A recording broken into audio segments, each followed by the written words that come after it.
وسلمت وباركت على إبراهيم وعلى آل إبراهيم في العالمين إنك حميد مجيد.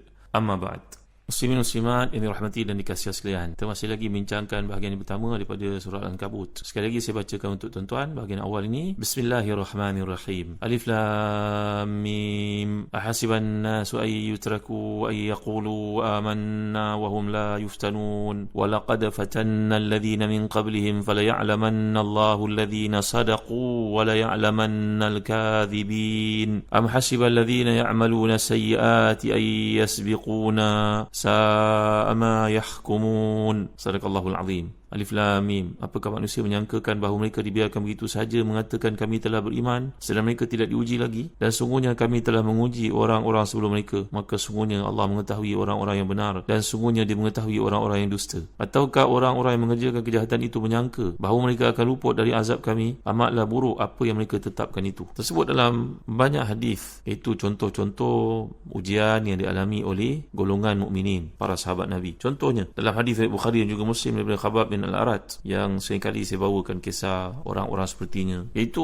qala syakauna ila Rasulillah sallallahu alaihi wasallam wa huwa mutawassidun datan lahu fi dhillil ka'bati faqulna ala tastansiru lana ala tad'u lana faqala kad kana man qablakum yu'khaz ar-rajulu fayuhfaru lahu fil ard fayuj'al lahu fiha fayuja'u bil minshari fayudha'u ala ra'si fayuj'al nisfayn wa yumashshatu bi awshatil hadid ma duna lahmihi wa 'azmihi fama yasudduhu dhalika an dinihi wallahi la yutimmanna hadzal amr hatta yasir rakibu min San'a ila Hadramaut la yakhafu illa Allah wa dhi'ba ala ghanamihi walakinnakum tasta'jilun. Kami pernah mengadu kepada Rasulullah ketika itu baginda sedang berehat dekat naungan Kaabah. Kami bertanya kepada baginda, bagaimana kalau saya mohon doa untuk kami? Nabi telah menjawab, sungguhnya orang sebelum kamu, mereka itu pernah ditangkap, digali tanah, ditanam mereka kat situ, digergaji badan mereka, digergaji tubuh mereka terbagi kepada itu, dan daging-dagingnya disikat dengan sikat-sikat dari besi. Semua itu tidak memalingkan mereka daripada agama mereka, daripada agama Islam. Demi Allah, agama ini benar-benar akan sempurna sehingga orang yang menaiki kenderaan dari San'a ke Hadramaut tidak takut kecuali kepada Allah daripada segala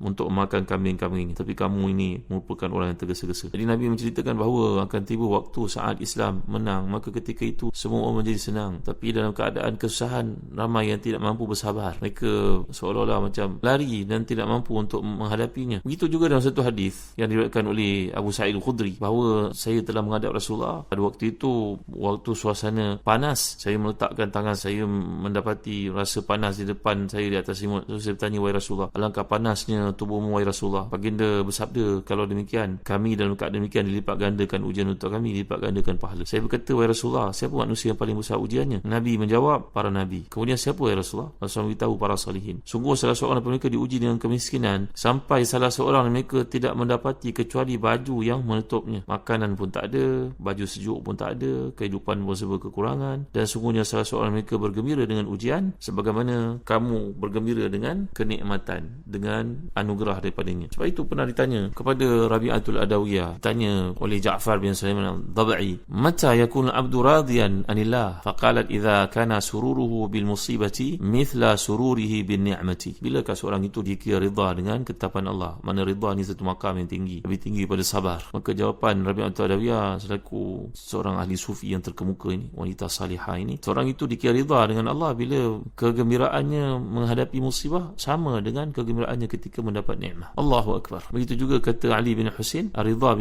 bimakruhil qada arfa' darajatil yaqin. Ridha dengan satu ketetapan Allah, maka itulah setinggi-tinggi darjat keyakinan kepadanya. Jadi inilah dia sifat orang beriman. Bila mereka mengalami satu tekanan, kesusahan dalam hidup, maka mereka akan merasakan bahawa ini semua daripada Allah SWT. Seperti yang kita baca kisah para sahabat, bagaimana ujian berlaku pada mereka minta tolong kepada Rasulullah, ataupun kalangan mereka yang telah pun meninggal dunia, wafat, mati syahid. Ini semua ujian yang mereka lalui dalam keimanan kepada Allah SWT. Bayangkan tuan-tuan, sebuah universiti yang hebat, berapa juta yang disalurkan oleh kerajaan untuk sebuah universiti, ratus juta. Siapa yang masuk universiti? Orang bijak pandai. Adakah orang bijak pandai ini boleh keluar daripada universiti dan mengatakan saya belajar ke universiti sekian-sekian dan saya telah belajar dalam kos sekian-sekian tanpa dia melalui sebarang ujian, examination? Boleh ke agak-agak? Tak boleh kan? Dia mestilah melalui universiti yang prestij prestige ini yang telah diperuntukkan untuk pembangunannya, researchnya, persyarat-persyaratnya, kemudahan-kemudahan yang ada padanya, maka diperlukan orang yang masuk ke universiti ini untuk melalui ujian tahun 1, ujian tahun 2, ujian tahun 3, sehinggalah dia bersesuaian untuknya, layak dia dipanggil sebagai seorang doktor ke, seorang engineer ke, kena melalui proses lagi, kena masuk bekerja, berkhidmat untuk mencari pengalaman lagi, barulah dia layak claim diri dia menjadi seorang doktor terlatih ataupun engineer terlatih, arkitek dan sebagainya. Pilot kapal terbang pun begitu juga. Maka universiti yang besar ini mempunyai imtihan khas, sa'ab. Ahsibat tulab an yanalu syahadat al-ulia bila imtihan. Apakah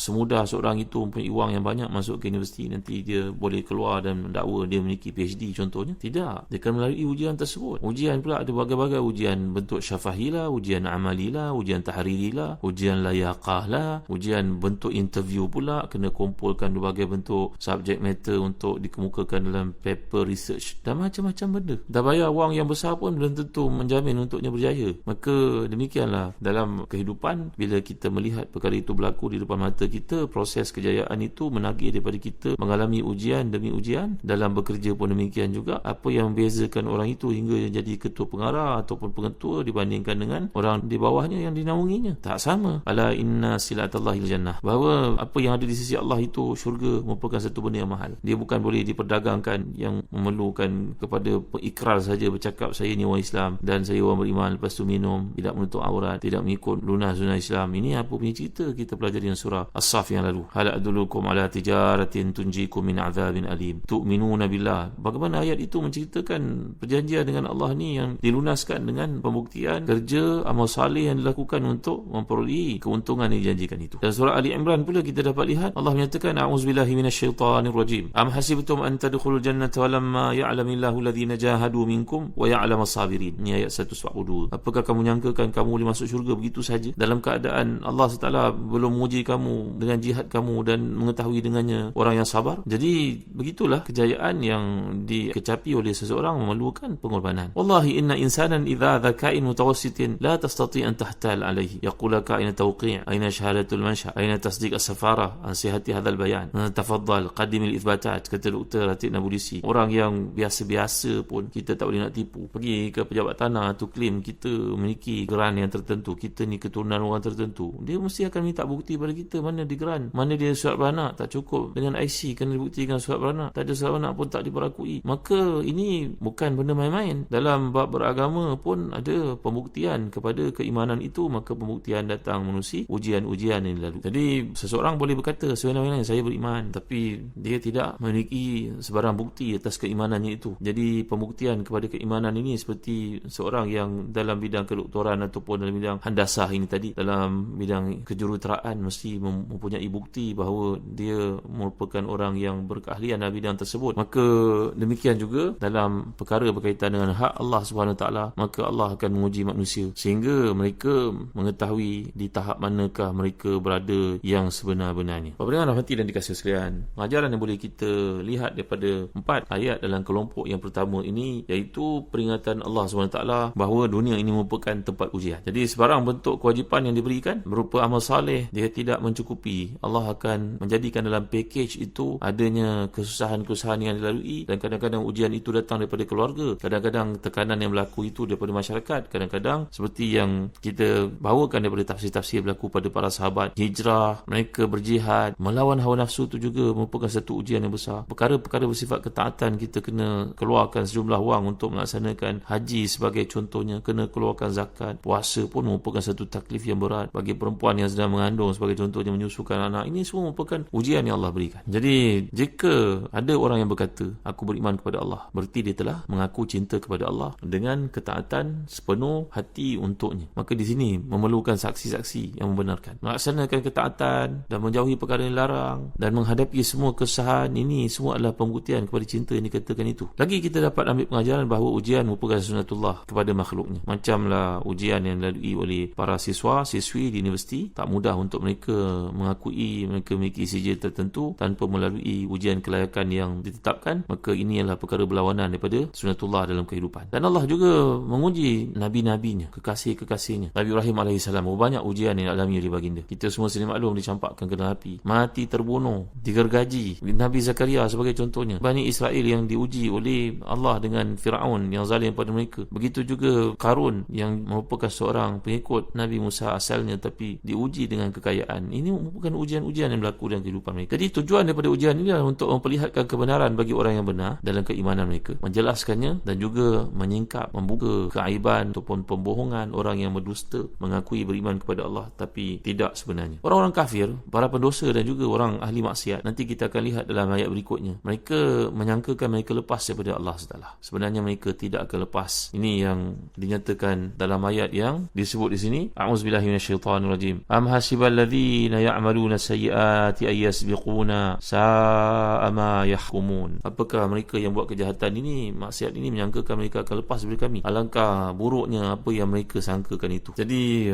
dapat kita lihat ujian yang berlaku dalam kehidupan ini, ia merupakan satu pembuktian kepada kasih sayang Allah kepada hamba-Nya supaya mereka memperolehi sesuatu yang layak baginya. Sebab nanti kita akan lihat dalam ayat-ayat berikut, ayat kelima, yang keenam, iaitu Allah menceritakan siapa yang mengharapkan pertemuan dengannya, maka pertemuan dengan Allah itu pasti berlaku. Iaitu orang beriman melihat pertemuan dengan Allah itu satu benda yang menyeronokkan walaupun mereka takut untuk menghadapi kematian. Berbeza daripada si kafir yang merasakan kehidupan dunia itu adalah segala-galanya buat mereka, maka mereka tidak memiliki persiapan untuk kembali kepada Allah Subhanahu Wa Taala. Keperwiraan ataupun kekuatan seseorang, kepahlawanan dia hanya diketahui bila dia mengalami saat-saat susah. Seumpamalah contoh yang dikemukakan oleh Dr. Ratib Nabulsi, pakar tafsir yang terkemuka dari Syria, dari Jordan pada ini, bahawa fanahnu firakha la nuwajih ayam tihan. Kita ketika dalam keadaan senang itu bukannya ujian. Hal sami'ta anna ahadan yamtahinu markabatan bin nuzul. Kamu biasa dengar tak orang menguji kekuatan kenderaan yang nak dibelinya itu ketika turun bukit? La, al-markabah bila muharik tasiru indan nuzul. Kereta kalau tak ada enjin pun boleh bergerak masa turun bukit, tahu? Walakin al-markabat tumtahanu bis-su'ud. Tapi kereta sebenarnya diuji ketika naik bukit, nak tengok power atau tidak. Begitu juga manusia ni, kalau hidupnya sedang begitu saja, maka tidak ada kemanisan dalam beribadah kepada Allah. Wa faja'atan tusbihu tariqu sa'idatan. Bila keadaan susah barulah teruji iman yang sebenar. Satu hari murid Imam Syafi'i bertanya kepada gurunya yang hebat itu, "Ya Imam, anadu'ullah bitamkin am bil ibtila?" Wahai tuan guru, kami patut berdoa kepada Allah ni dalam keadaan kita tamkin ataupun dalam keadaan ujian, dalam keadaan kita menang ataupun dalam keadaan kita menghadapi ujian. Maka fatabassama Imam waqal, Imam ni senyum dan berkata, "Lan tumakan qabla an tubtala." Kamu tidak akan dapat menikmati ini semua melainkan kamu lagi ujian dahulu. Sebab Allah Taala menyatakan dalam banyak firman-Nya, contohnya surah Al-Mu'minun ayat yang ke-30, "Wa in kunna lamubtalin." Kami pasti akan menguji kamu. Ujian datang dengan perkahwinan, az-zawaju ibtila. Fallahu azza wa jal yurid ayara ta'ataka ba'da zawaj hal tastamir. Allah nak melihat ketaatanmu kepadanya apakah berkekalan selepas kamu berkahwin. Dulu berjanji dengan Allah kalau berkahwin dapat isteri, nak beribadah padanya, nak qiyamul lail, nak sedekah, nak apa, nak beribadah, nak sembahyang 5 waktu berjemaah. Iltizam ke tidak? Maka setiap benda itu ujian. Ada isi ujian, ada anak pun ujian, tak berkahwin pun ujian juga, kawan-kawan di masjid pun ujian juga, kawan-kawan tempat kerja pun ujian juga. Maka dalam apa jua keadaan lalu itu, la syai' aham min ta'atillah. Tak ada benda yang penting daripada mentaati Allah SWT. Hadapilah kehidupan kerana ia merupakan satu kemestian. Maka inilah dia ujian yang berlaku dalam hidup, seperti kata Imam Syafi'i tadi, dan demikian juga kata Rabi'atul Adawiyah kepada Sulaiman Ad-Dhabi'i, bahawa dalam keadaan senang atau susah kita tetap ingat itu semua datangnya daripada Allah juga. Bersyukur padanya dan banyaklah berdoa kepada Allah SWT. Antara doa yang penting untuk kita amalkan, mohonlah kepada Allah selalu, Allahumma inni as'aluka nafsan bika mutmainnah tu'minu biliqa'ik wa tarda biqada'ik wa taqna'u bi'ata'ik. Allahumma inni as'aluka nafsan bika mutmainnah tu'minu biliqa'ik wa tarda biqada'ik wa taqna'u bi'ata'ik. Ya Allah, aku mohon padamu jiwa yang tenang, beriman bahawa aku akan bertemu denganmu, qana'ah dengan apa yang kau berikan, ridha dengan apa sahaja pemberianmu. Moga-moga doa ni dapat mengubati diri kita, bagi mempersiapkan diri kita menghadapi berbagai-bagai cabaran dalam hidup, senang susah semua ujian daripadanya. InsyaAllah kita akan masuk ke ayat yang kelima dalam kuliah akan datang. Wallahu a'lam wa sallallahu ala sayyidina Muhammad wa ala alihi wa sahbihi wa baraka wa sallam. Walhamdulillahi rabbil alamin wa barakallahu fikum. Wassalamu alaikum warahmatullahi wabarakatuh.